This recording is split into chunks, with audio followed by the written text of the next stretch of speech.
Hi, welcome to Healing Humanity. My name is Dina, and I want to talk to you today about something that's really, really uncommon. The most uncommon thing that I've found in the world today is everybody looking out for the common good. I just finished this book, and this was one of the things that he kind of shared is that, how we're called to love our neighbor. And that's supposed to be like the foundation of how we operate in the world and how we operate in government, in relationships, it, no matter what you're talking about, in schools for children, colleges, and in the work environment. And if we all operated under that foundation where we love our neighbor as ourselves and followed the golden rule, which is Luke 6:31. And if you don't know what the golden rule is, it's do unto others as you would have done unto you, which means treat people the way that you want to be treated, right? And that doesn't happen very often. Not not in what I've seen over the last 10 years or so. I don't know what's changed or what has happened or how our children have gotten um, just roped into such a skewed way of showing up in the world.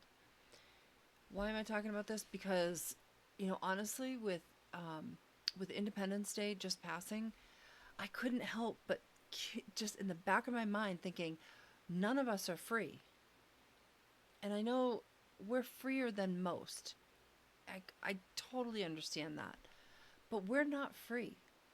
We're in the United States, and something has drastically changed where we are monitored in every move that we make. We have cameras on every street, in every business, in every home, outside of every home, um, on our phones even.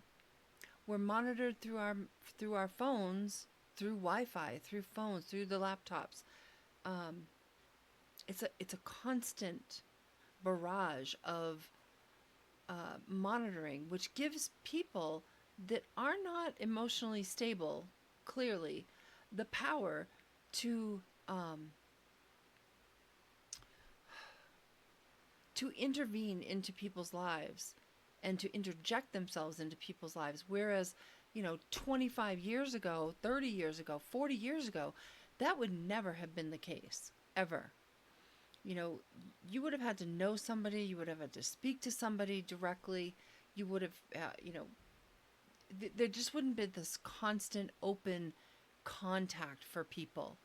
And, um, and that's why I say that I don't feel as if we are free right now. I feel like we've gone backwards instead of forwards. I feel as if I feel as if this country needs, and we need, a great awakening. We need to be able to see that that we've just fallen completely in like a mismanagement of society, government, school systems, relationships, even um, personal autonomy. Also, meaning like how you view and see yourself. It's scary to me that our children can go to school and be fed this narrative that a majority of us don't even agree with.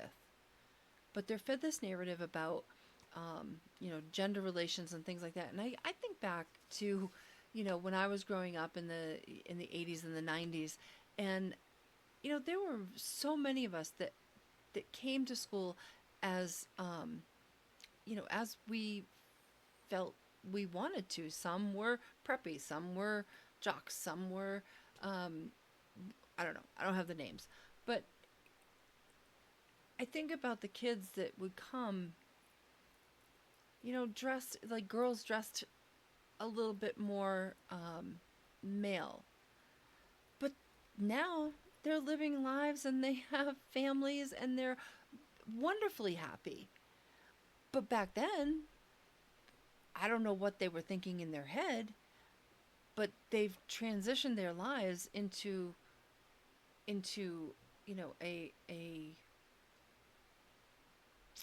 a I hesitate to use the word normal because I don't know if it's normal, but the more culturally accepted relationship, I guess. But it was what they wanted, you know? But what if they had gone to school back then and then they were told that they had to change their gender?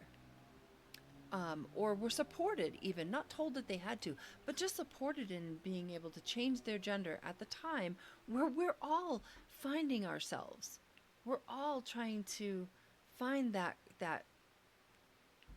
autonomy,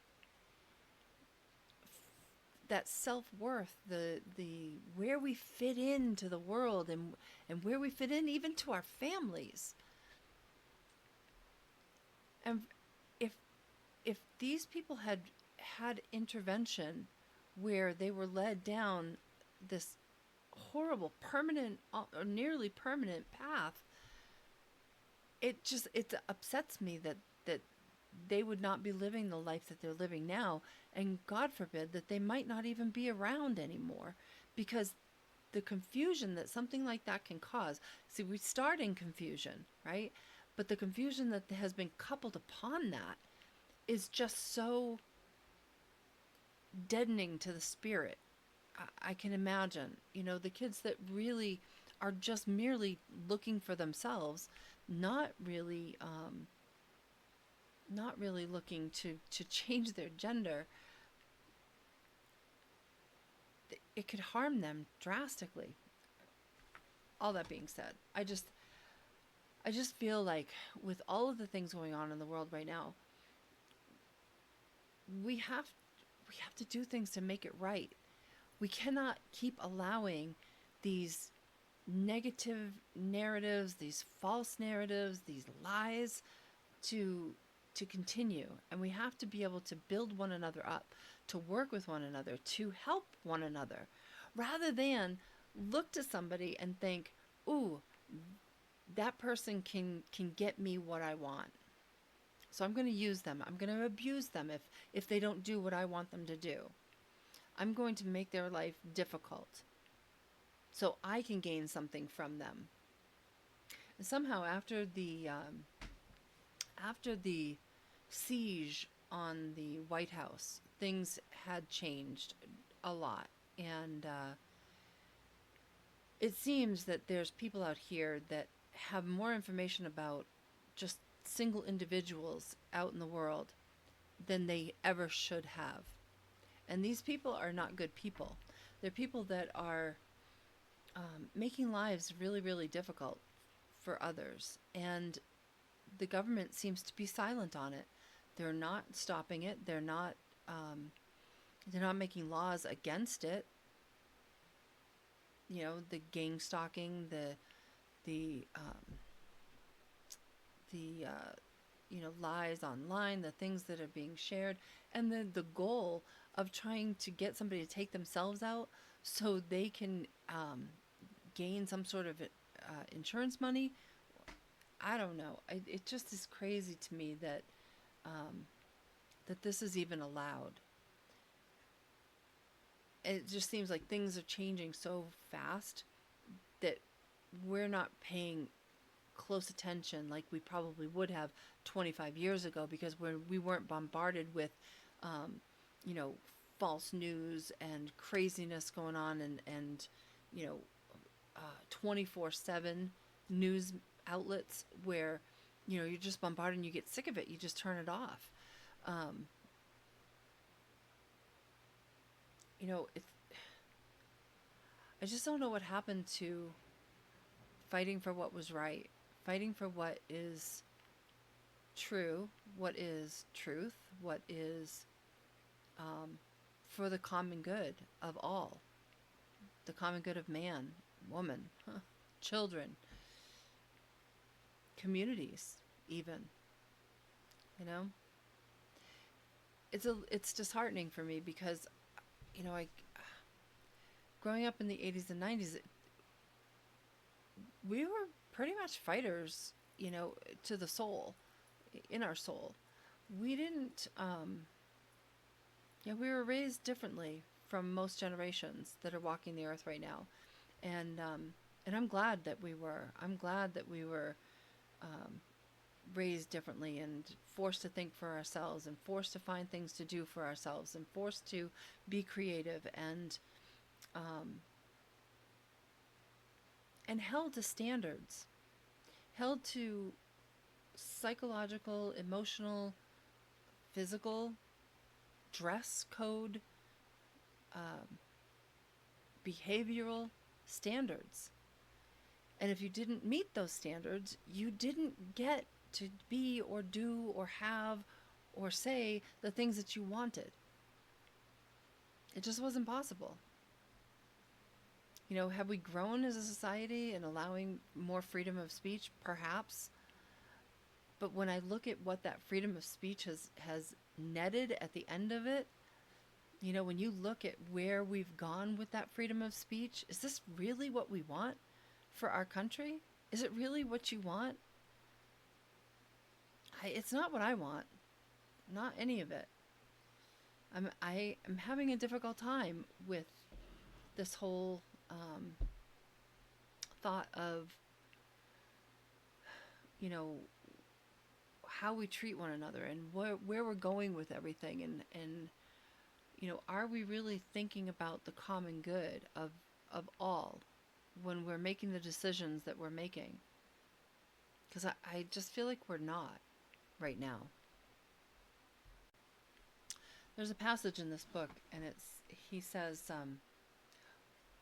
on God's side, we learn compassion takes precedence over control, forgiveness over fighting, and reconciliation over retaliation. And that requires a pretty radical transformation of how we think, act, and relate to others and to God. And again, it's called conversion, and that's a conversion to God's side.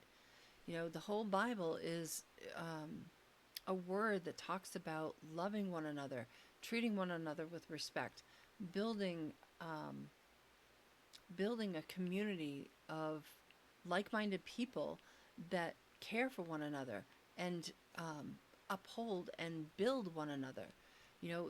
It talks about feeding the hungry, helping the poor, taking care of the widows. We don't see a tremendous amount of that going on in America right now. We see people trying to take people out, especially if they're of a certain age. I cannot tell you how many young folks, younger than myself, have said to me, that person is XYZ age, whatever age, that this person thinks that they should be out of the workforce and they shouldn't be working here anymore. As if they have no value. As if their lives have ended and they should be home doing, knitting or something. I mean, it's crazy to me. And my response every single time is, what are these people going to do for money? Number one, if they're not of retirement age, or even if they are, you still need money. You cannot live on your retirement, and you cannot, in most cases, and you cannot live with the medical assistance that the government provides, because there's always like prescription costs. There's just so much, to retiring that people don't think about when they think that somebody should just be leaving the workforce. And then on top of that, what are they going to do with their time? Let's say financially they are all set. They don't have to worry about a thing. Their medical is taken care of. Their homes are taken care of. They won't have to leave their house, and everything is financially somewhat stable. What are they going to do with their time? If they've worked most of their life, and some people will go out and have fun, and it'll be great. It'll be the best thing they ever did. But a lot of people have worked really hard their entire lives. They are still within the workforce because they've known nothing else. They don't have hobbies. They don't have something else to fall back on. They don't have their own business. What else are they going to do with their time? They need to work. They need to work to survive. And we as a community should understand that. There should be maybe programs that help them to phase out of the workforce, to give them the something to look forward to, but also give them that freedom to have some time to enjoy themselves. But honestly, they can't be leaving the workforce. You know what happens when people retire most of the time anyway. Within a year, they're dying. It's crazy to me. The younger folks right now just are so callous and so uncaring and so lacking in future thought, like forethought of what might happen to these people if they are forced out of the workforce. I don't know. It just doesn't seem right to me. The whole thing, from the way that we treat one another to the cameras to all of it, it's just morally corrupt. And I really feel like we need to start asking ourselves what we can do differently to change what's happening around us. Because I really fear that it's not going to get better, it's going to get worse, especially with AI taking over, especially with robots coming on board and taking people's jobs. I've heard Elon Musk talk about that on several occasions. And what I don't see done is heeding his warning that we need to protect ourselves from the future of these robots and the future of this AI. We're not even protecting ourselves from right now. I mean, AI has taken over my phone completely. Completely. And so have other people, mind you. You see, all of these people that have made investments or have bought into or created these apps that are on your phone have access to all of your information. You want to make a purchase with Amazon, they want to know about it, they'll know about it. You want to make a purchase from Temu, they'll know about it. You want to book an appointment for a vacation or book a vacation away, people will know about it, the ones that have invested in these apps. How is that autonomy for an individual? How is that freedom? Truly, I want to know if you think that that's freedom to you, and you think that all that's okay. Please let me know if I'm wrong. I'm open to talk about that, but the digital age has gotten out of hand, and we've allowed it, and what's coming is even worse. So if we don't, because they're talking about what's going to happen. I heard Elon talk about what's going to happen when AI and robots have taken all the jobs, and all being whatever, taken all the jobs. That way they can make more money, right? He didn't say that, but I'm interjecting that. But that's really what it is. That's really what it boils down to. So they can make more money. So they don't have to pay payroll. They don't have to worry about workman's comp issues. They don't have to worry about dealing with personalities and the lack of work ethic that's out there right now. They can just get a robot and have the robot do it. But, he mentioned in that communication that he was having with somebody about that was that, what are people going to do? And just flippantly, which shocked me, but he was a little flippant about it. And he said, what are people going to do? Well, I think, and he said that we're probably going to need like a national wage that people will just be given. That's how I understood it. And I thought that's the beginning of what the Bible talks about. If we feed into that, you are 100% controlled. You are 100% manipulated and manipulative ability. You'll be able to be manipulated, because if they want you to do something, or if they don't want you to do something, they'll take your money. Is that what you want? I mean, that's not what I want. Not by far.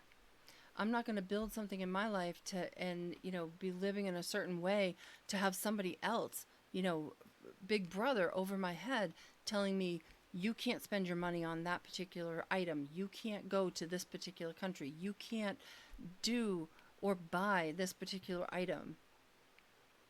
You can't live in this area because you don't qualify to live in that area. You need to live somewhere else. This is a slippery slope, guys. This is something, all of it needs to change. Every bit of it. There's so much that has to change right now, and I don't even know where to start, honestly. But I know that when I thought of freedom on July 4th, and the more that I thought about it, the less I felt that we were truly free. Compared to many countries, perhaps we are. Yes, I understand that. But where we are right now in how we treat one another, how we do not think of the common good, we are all thinking about ourselves, how we benefit off of the backs of somebody else. We are thinking about what we can do to manipulate situations so it benefits us. We are thinking about what would go wrong and protecting ourselves rather than what's actually going right. And by putting up all these cameras and all of this stuff,